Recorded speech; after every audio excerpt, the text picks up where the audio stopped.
My brother fired me on a Tuesday. He did it in front of the entire executive team, calling me incompetent and telling me I was dead weight. His company could no longer afford to carry. He said I should be grateful he gave me a chance in the first place. The same chance my parents begged me to take. The same chance that cost me my dream job at one of the most prestigious tech companies in Silicon Valley. My name is Sarah Mitchell. I am 32 years old, and for the last 2 years, I have been living a nightmare that I created with my own hands because I believed that family came first. If you have ever sacrificed everything for people who gave you nothing in return, hit that like button right now. And if you are new here, subscribe to this channel because what I am about to tell you is the story of how I went from being a senior software engineer at Google to being unemployed, broke, and betrayed by the people who were supposed to love me. Let me know in the comments what city you are watching from. I always read them. 2 years ago, I had everything. I was 30 years old and working as a senior software engineer at Google in Mountain View, California. I had fought for that position. I had graduated top of my class from MIT with a degree in computer science. I had worked 80-hour weeks. I had shipped products that millions of people used every single day. My salary was $240,000 a year, not including stock options and bonuses. I had a corner office with a view of the bay. I had a team of 12 engineers reporting to me. I was being considered for a promotion to principal engineer, a position that would put me in the top 1% of technical leadership in the entire company. I was living in a beautiful apartment in Palo Alto.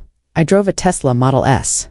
I traveled to conferences in Tokyo, London, and Berlin. For the first time in my life, I felt like I had made it. I felt like all the years of studying, all the nights I stayed awake debugging code, all the weekends I spent learning new programming languages had finally paid off. I was respected. I was valued. I was happy. Then my mother called. It was a Friday afternoon in March. I was in the middle of a product review meeting when my phone buzzed on the table. I saw the caller ID, Mom. I silenced it. She called again, then again. On the fourth call, I excused myself from the meeting and stepped into the hallway. Mom, I said, keeping my voice low, I am in a meeting. Can I call you back? Sarah, thank goodness. Her voice was shaking. She sounded like she had been crying. We need to talk. It is about your brother. It is an emergency. My brother, Jason, was 35 years old. He was 3 years older than me, and for as long as I could remember, he had been the golden child. Jason was charming. Jason was confident. Jason had big ideas. My parents worshipped him. When he dropped out of business school to start his first company, they called him a visionary. When that company failed and he lost $200,000 of investor money, they called it a learning experience. When he started his second company and needed seed money, my father remortgaged the family home to give him $300,000. I had paid for my own college education with scholarships and student loans. Jason got handed his future on a silver platter. What happened? I asked, my stomach tightening.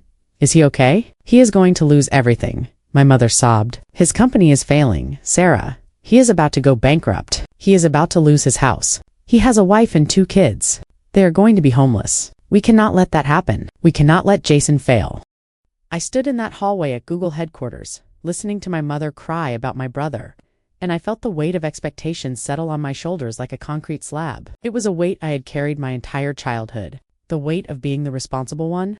The weight of being the one who fixed things. The weight of being invisible unless someone needed something from me. Mom, I said carefully, what does this have to do with me? I am sorry Jason is struggling, but I cannot fix his business. I do not know anything about his industry. He runs a marketing consultancy, right?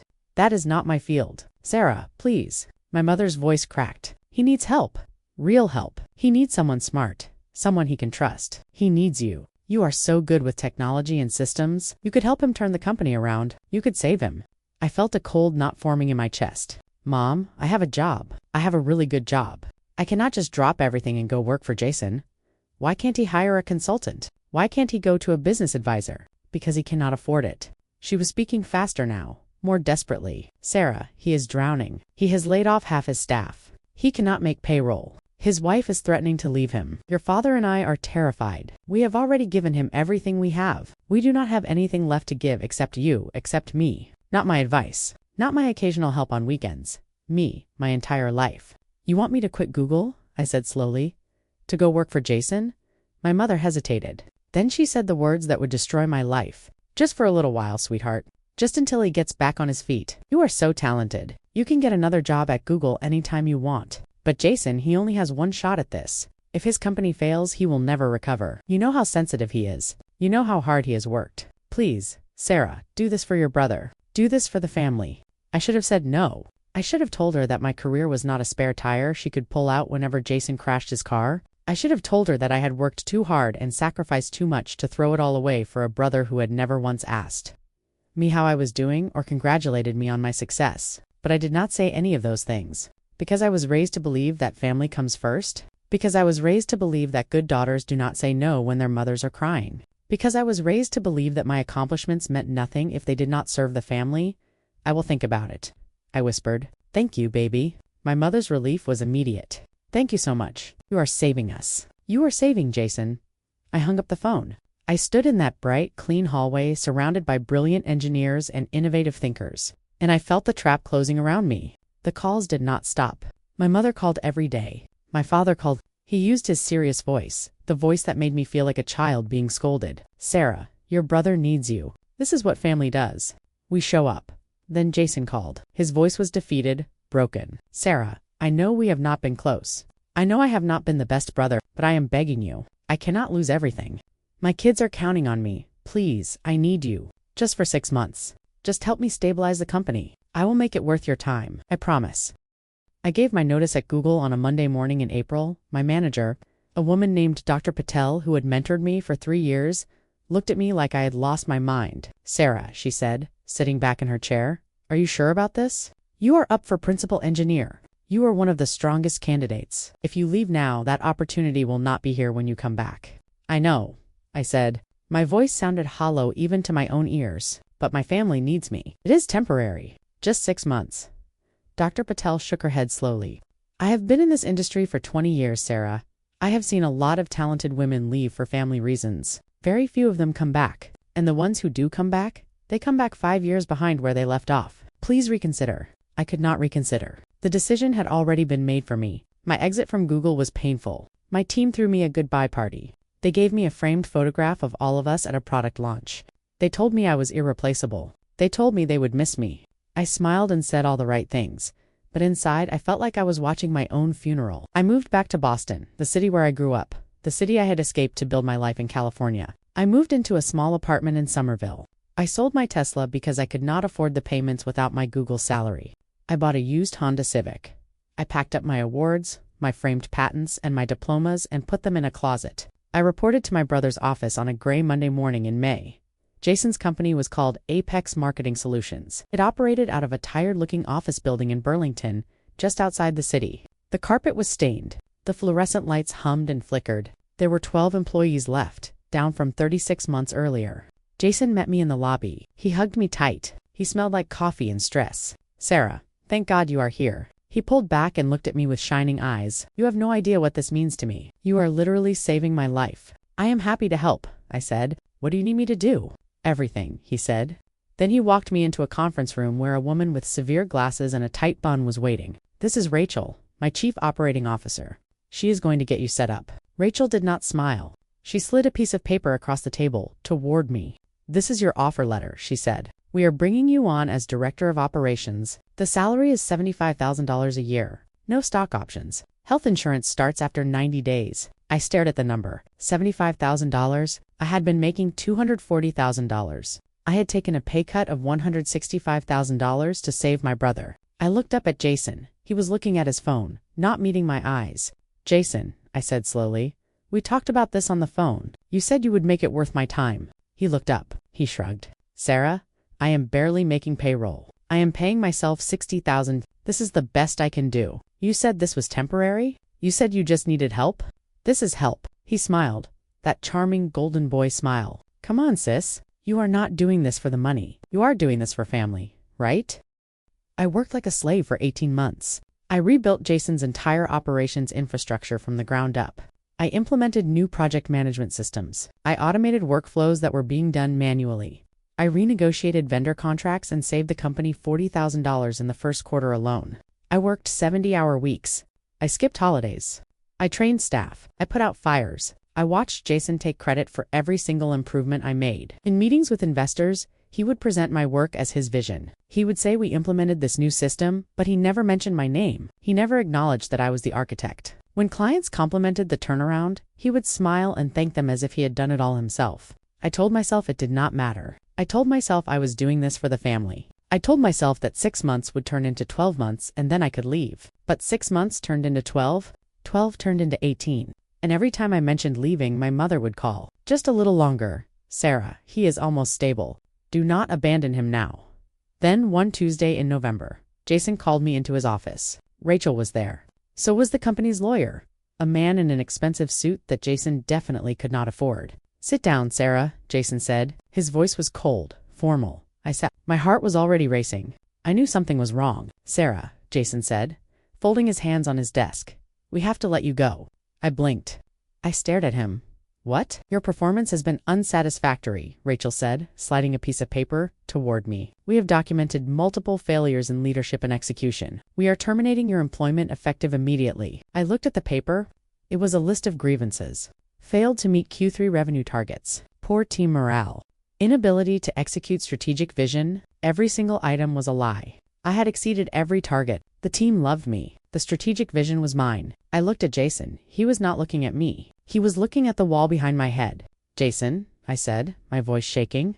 What is this? This is what is best for the company, he said. We are going in a different direction. We need someone with more experience in this industry. You did your best, Sarah, but you are just not the right fit. I stood up. My hands were trembling. I gave up everything for you. I gave up my job. I gave up my career. I moved across the country. You begged me to come here. My brother finally looked at me. His eyes were flat, empty. Nobody forced you to come, Sarah. You made a choice. And honestly, it was a bad choice. You were never cut out for this kind of work. You are a coder. You are not a leader. Now, please clean out your desk and leave the building. Security will escort you out. I was escorted out like a criminal. I packed my few personal items into a cardboard box while a security guard watched. The other employees stared at me. Some of them looked shocked.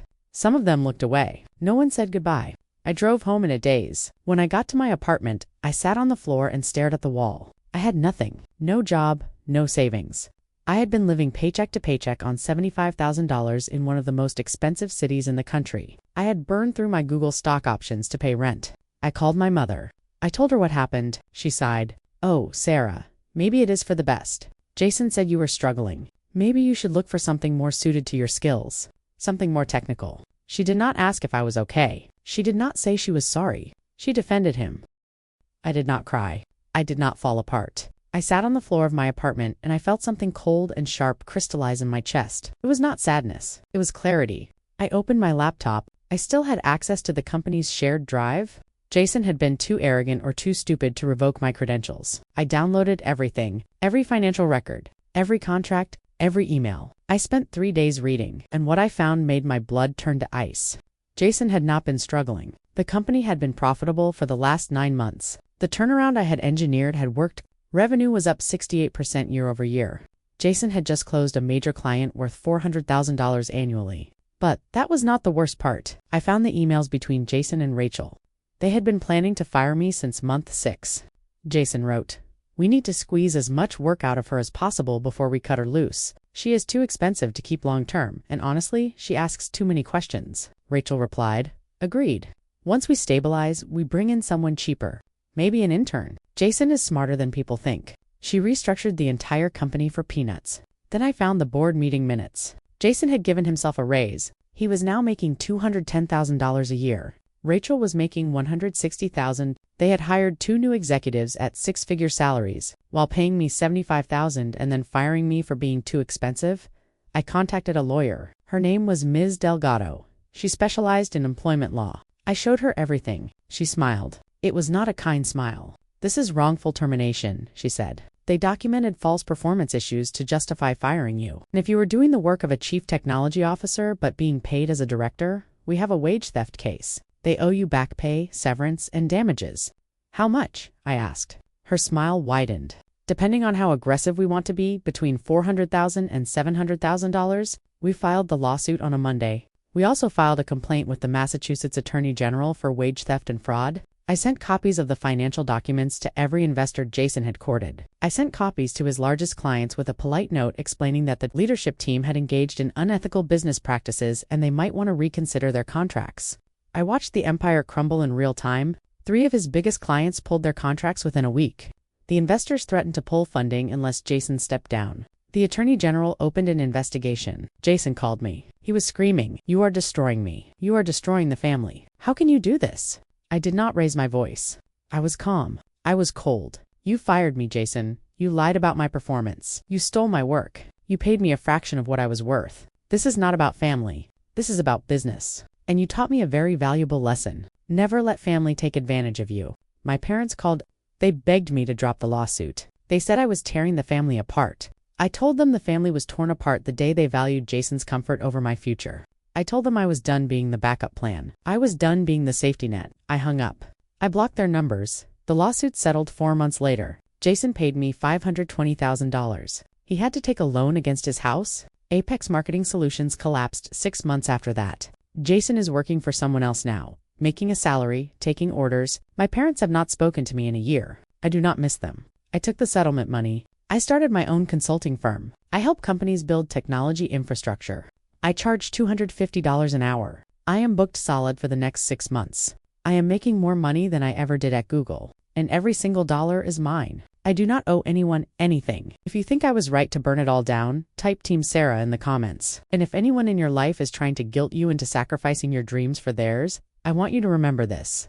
Your career is not a lifeboat for someone else's failure. Protect it. Guard it. And if someone tries to take it from you, make them pay. Thank you for watching. Subscribe if you want to hear more stories about people who fought back and won. This is Sarah, and I am just getting started.